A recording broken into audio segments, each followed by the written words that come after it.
Hello and welcome. Today we're going to go over a Medium article that I wrote, and this is the first true article that I have written, and it's on Alice's Adventures in Wonderland by Lewis Carroll. It's a in-depth analysis and review, and we're going to go over that today, and I'll read it word for word. So I'll start from the top. Lewis Carroll's Alice's Adventure in Wonderland. Public domain brings the best of works from the past, placing great tales gently within every lap, an old story being timeless that became recreated by even the likes of Walt Disney, being retitled Alice in Wonderland. Although today, we must dive deeper to find what came before the famous Disney animated depiction, and into Lewis Carroll's Alice's Adventures in Wonderland, a book published November 26, 1865, starting with one of the most well-known first chapter titles ever, Down the Rabbit Hole. So popular is this written intro that it has certainly become a phrase which even appears so directly yet subtly within major successful films as unfaltering innuendo, enticing viewers to acknowledge or deny, choosing between red pill or blue, an open hand into the matrix. Now let's press play, and through words we must go, retracing personal aspects of once being small, inexperienced, innocent, exploring what isn't real to discover what is. And now we will start the video because there's a video in the middle of this. It'll start at the snap of my finger.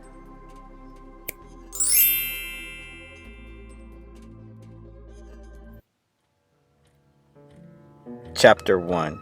Down the Rabbit Hole. Alice was beginning to get very tired of sitting by her sister on the bank and of having nothing to do. Once or twice she had peeped into the book her sister was reading, but it had no pictures or conversation in it.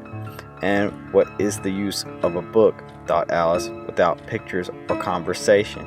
So she was considering in her own mind, as well as she could, for the hot day made her feel very sleepy and stupid, whether the pleasure of making a daisy chain would be worth the trouble of getting up and picking the daisies, when suddenly a white rabbit with pink eyes ran close by her.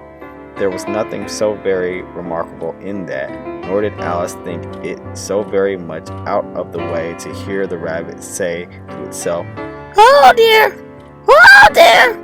I shall be late!" When she thought it over afterwards, it occurred to her that she ought to have wondered at this, but at the time it all seemed quite natural.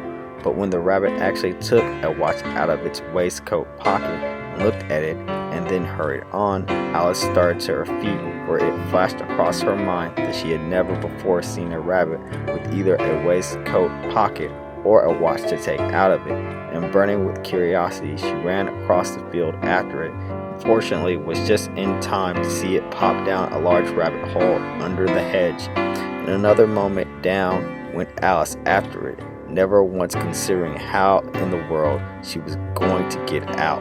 The rabbit hole went straight on like a tunnel for some way, and then dipped suddenly down, so suddenly that Alice had not a moment to think about stopping herself before she found herself falling down a very deep well. Either the well was very deep or she fell very slowly, for she had plenty of time as she went down to look about her and to wonder what was going to happen next. First, she tried to look down and make out what she was coming to, but it was too dark to see anything.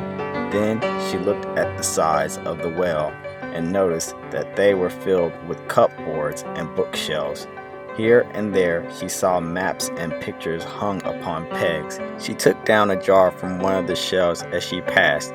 It was labeled orange marmalade, but to her great disappointment it was empty. She did not like to drop the jar for fear of killing somebody, so managed to put it into one of the cupboards as she fell past it. "Well," Thought Alice to herself, after such a fall as this, I shall think nothing of tumbling downstairs. How brave they'll all think me at home. down, down, down. Would the fall never come to an end? I wonder, how many miles have I fallen by this time? She said aloud. I must be getting somewhere near the center of the earth. Let me see, that would be 4,000 miles down, I think. For you see, Alice had learned several things of this sort in her lessons in the schoolroom, and though this was not a very good opportunity for showing off her knowledge, as there was no one to listen to her, still, it was good practice to say it over. Yes, that's about the right distance, but then I wonder what latitude or longitude I've got to. Alice had no idea what latitude was or longitude either, but thought they were nice grand words to say. Presently she began again. I wonder if I should fall right through the earth. How funny it'll seem to come out among the people that walk with their heads downward. The antipathies, I think. She was rather glad there was no one listening this time, as it didn't sound at all the right word. But I shall have to ask them what the name of the country is. You know, please, ma'am, is this New Zealand or Australia? And she tried to curtsy as she spoke. Fancy curtsying as you're falling through the air. Do you think you could manage it? And what an ignorant little girl she'll think me for asking. No, it'll never do to ask. Perhaps I shall see it written up somewhere. Down, down, down. There was nothing else to do, so Alice soon began talking again. Dinah will miss me very much tonight, I should think. Dinah was the cat. I hope they'll remember her saucer of milk at tea time. Dinah, my dear, I wish you were down here with me. There are no mice in the air, I'm afraid, but you might catch a bat, and that's very like a mouse, you know. But do cats eat bats? I wonder. And here Alice began to get rather sleepy, and went on saying to herself in a dreamy sort of way, Do cats eat bats? Do cats eat bats? And sometimes do bats eat cats? For you see, she couldn't answer either question. It didn't much matter which way she put it. She felt that she was dozing off, and had just begun to dream that she was walking hand in hand with Dinah, and saying to her very earnestly, Now, Dinah, tell me the truth. Did you ever eat a bat? When suddenly, thump, thump, down she came upon a heap of sticks and dry leaves, and the fall was over. Alice was not a bit hurt, and she jumped onto her feet in a moment. She looked up, but it was all dark overhead. Before her was another long passage, and the white rabbit was still in sight, hurrying down it. There was not a moment to be lost. Away went Alice like the wind, and was just in time to hear it say as it turned a corner, Oh, my ears and whiskers! How late it's getting! She was close behind it when she turned the corner, but the rabbit was no longer to be seen. She found herself in a long, low hall, which was lit up by a row of lamps hanging from the roof. There were doors all around the hall, but they were all locked, and when Alice had been all the way down one side and up the other, trying every door, she walked sadly down the middle, wondering how she was ever to get out again. Suddenly she came upon a little three-legged table, all made of solid glass. There was nothing on it except a tiny golden key, and Alice's first thought was that it might belong to one of the doors of the hall, but alas, either the locks were too large or the key was too small, but at any rate, it would not open any of them. However, on the second time round, she came upon a low curtain she had noticed before, and behind it was a little door about 15 inches high. She tried the little golden key in the lock, and to her great delight it fitted. Alice opened the door and found that it led into a small passage not much larger than a rat hole. She knelt down and looked along the passage into the loveliest garden you ever saw. How she longed to get out of that dark hall and wander about among those beds of bright flowers and those cool fountains, but she could not even get her head through the doorway. And even if my head would go through, thought poor Alice, it would be of very little use without my shoulders. Oh, how I wish I could shut up like a telescope. I think I could if I only know how to begin. For you see, so many out-of-the-way things had happened lately that Alice had begun to think that very few things indeed were really impossible. There seemed to be no use in waiting by the little door, so she went back to the table, half hoping she might find another key on it, or at any rate a book of rules for shutting people up like telescopes. This time she found a little bottle on it. Which certainly was not here before, said Alice, and round the neck of the bottle was a paper label with the words "Drink Me" beautifully printed on it in large letters. It was all very well to say "Drink me," but the wise little Alice was not going to do that in a hurry. No, I'll look first, She said, and see whether it's marked poison or not. for she had read several nice little histories about children who had got burnt and eaten up by wild beasts and other unpleasant things, all because they would not remember the simple rules their friends had taught them, such as that a red-hot poker will burn you if you hold it too long, and that if you cut your finger very deeply with a knife, it usually bleeds. And she had never forgotten that if you drink much from a bottle marked poison, it is almost certain to disagree with you sooner or later. However, this bottle was not marked poison, so Alice ventured to taste it, and finding it very nice. It had in fact a sort of mixed flavor of cherry tart, custard, pineapple, roasted turkey, toffee, and hot buttered toast. She very soon finished it off. What a curious feeling, said Alice. I must be shutting up like a telescope. And so it was indeed. She was now only 10 inches high, and her face brightened up at the thought that she was now the right size for going through the little door into that lovely garden. First, however, she waited for a few minutes to see if she was going to shrink any further. She felt a little nervous about this. For it might end, you know, said Alice to herself, in my going out altogether like a candle. I wonder what I should be like then. And she tried to fancy what the flame of a candle is like after the candle is blown out, for she could not remember ever having seen such a thing. After a while, finding that nothing more happened, she decided on going into the garden at once. But alas for poor Alice, when she got to the door, she found she had forgotten the little golden key, and when she went back to the table for it, she found she could not possibly reach it. She could see it quite plainly through the glass, and she tried her best to climb up one of the legs of the table, but it was too slippery. And when she had tired herself out with trying, the poor little thing sat down and cried.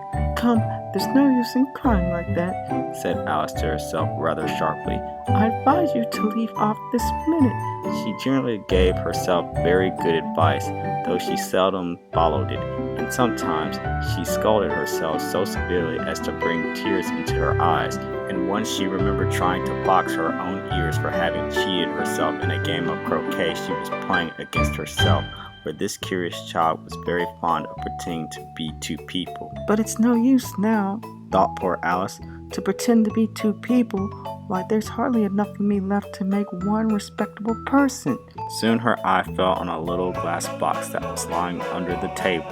She opened it and found in it a very small cake on which the words "Eat me" were beautifully marked in currants. Well, I'll eat it, said Alice. And if it makes me grow larger, I can reach the key, and if it makes me grow smaller, I can creep under the door. So either way, I'll get into the garden. I don't care which happens. She ate a little bit and said anxiously to herself, Which way? Holding her hand on top of her head to feel which way it was growing, and she was quite surprised to find that she remained the same size.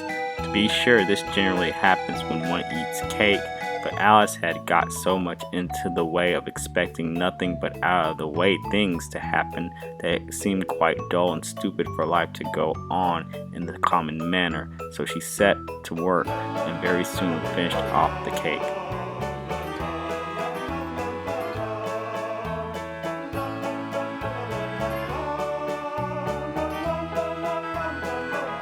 And we're back. I hope you enjoyed that video. So here's the analysis. Set in the Victorian age, it all started outside along the bank on a hot summer day. Alice, our main character, sits, enduring boredom when suddenly she takes notice of a well-spoken white rabbit, but only truly invests interest in exploration after witnessing the hare pull a pocket watch from its stylish waistcoat. In-depth analyzing of the childishness of our main character, Alice, can ultimately be gauged here, as fear doesn't at all deter her natural inclination for curiosity. Though we all know this proverbial saying, curiosity which killed the cat, does it travel back further into the proverb's origin, these string-written words. Care killed the cat. Care, a single shift from curiosity, causing much needed stirring re-evaluation. Care, in the sense of worry or sorrow, taking the word all the way back to its Germanic birth, meaning grief, lament. And through our unique lenses, we find a different story underneath, as the much less famous cat of the book is mentioned, a pet that plays not a single true role in this chapter other than to be mentioned by Alice herself in a tone of worry, wondering, and scolding. Dinah, the second animal mentioned within Alice's adventures in Wonderland. Nothing very descriptive, not at all abnormal, just an ordinary, beloved, domesticated pet sifting through Alice's thoughts while she continued falling, then dozed off. On the surface, this feels unimportant, but when revealing the name's origin, another door arises, Dinah, meaning judgment. Perhaps this entrance is where inner worlds can be translated inside each shown character. The White Rabbit outwardly shows anxiety, constantly at worry about his arrival time, fearing a consequence. Alice, in many cases, often displays worry, whether it's for Dinah, speaking words incorrectly in front of peers, being unable to surface from the rabbit hole or properly enter the garden door, pretending to be two people, sometimes scolding herself to the point of tears. Alice displays here a self-reflecting judgmental mentality. So, what can readers take from analyzing this chapter? Well, oftentimes, characters, specifically main characters, mirror a writer in some form, whether it be through experience, spectating, inner thoughts, deep emotions, trauma, or dreams. Needless to say, this article is simply an alternate lens based solely on Alice's adventures in Wonderland's first chapter, Down the Rabbit Hole. And more thorough investigations can be done by researching the author's biography, though many controversial accusations and diagnoses are also based purely on speculation. Well, I hope you enjoyed your time with us today, because there's much more adventurous fun coming if you stay tuned. In fact, I've started a great fictional journey that's already underway. I'll leave this door open for you below, an invitation into my inner world, the Storm. And underneath it, I left a link to my first arc of Dreamstorm. It's called Arc of the Hunter, which I'll display and show you. But that pretty much wraps up the article, and I thought it did pretty well. I got 91 claps, 2 responses so far. It was just published in like Idea, so it's been about 3. This is the 3rd day, I think. Yeah, that's pretty correct. Yeah, and so far it's doing okay. The view count is better than anything I've done so far, so we'll see how it trends. And it did rank in Bing's SEO, but I don't know how many people use that now, but yeah, it did rank there. Some people do still use it. I'm glad it did rank there. And that's gonna be it for today. So I'm glad you enjoyed your time with us, or at least I hope you did. And until next time, have a great day.